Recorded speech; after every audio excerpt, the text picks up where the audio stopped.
విద్యార్థులు ఉన్నత లక్ష్యాన్ని నిర్దేశించుకొని ఉజ్వల భవిష్యత్తుకు పునాదులు వేసుకోవాలని విశాఖ నగర పోలీస్ కమిషనర్ శంకబ్రత బాగ్చి ఉద్బోధించారు. Public and police association for street children ఆధ్వర్యంలో ఏర్పాటు చేసిన పాపా హోం కార్యక్రమంలో ఆయన పాల్గొన్నారు. పలువురు వైద్యులు, మేధావులు పాల్గొని విద్యార్థులకు పలు సలహాలు, సూచనలు ఇచ్చారు.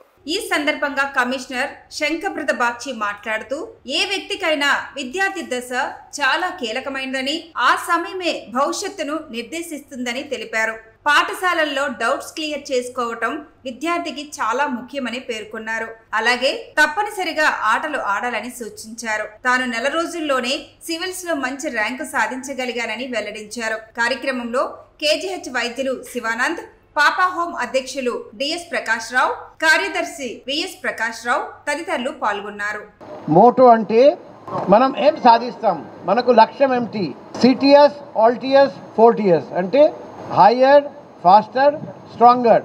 మీ అందరికీ అదే మోటో జీవితంలో ఉండాలి.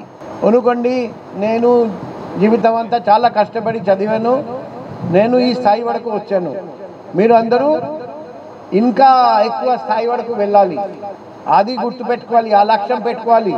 నేను సివిల్ సర్వీసెస్ చాలా కష్టమైన ఎగ్జామ్. నేను హౌస్ స్టాఫ్షిప్ చేస్తూ ఉండగా ఒక నెల చదివి రాశాను. నాకు ఆల్ ఇండియా 62 ర్యాంక్ వచ్చింది. సో ఆరోగ్యం బాగుండాలంటే మనం ప్రతిరోజు ఆటలు ఆడాలి, స్పోర్ట్స్ అండ్ గేమ్స్ ఖచ్చితంగా పాల్గొనాలి. దాంతోపాటు చదువుతున్నప్పుడు చాలా సిన్సియర్గా చదవాలి. ప్రతి సబ్జెక్ట్ చాలా సిన్సియర్గా చదివితే తప్ప మనకు సక్సెస్ రాదు. అలా చదివితే ఎప్పుడు సివిల్ సర్వీస్ ప్రిపరేషన్ టైం వస్తుంది, ఒక నెల చదివినా చాలు. ఎందుకంటే పొద్దున చిన్నప్పటి నుండి సిన్సియర్గా చదివాం కదా, అంతా ఇక్కడే ఉంది.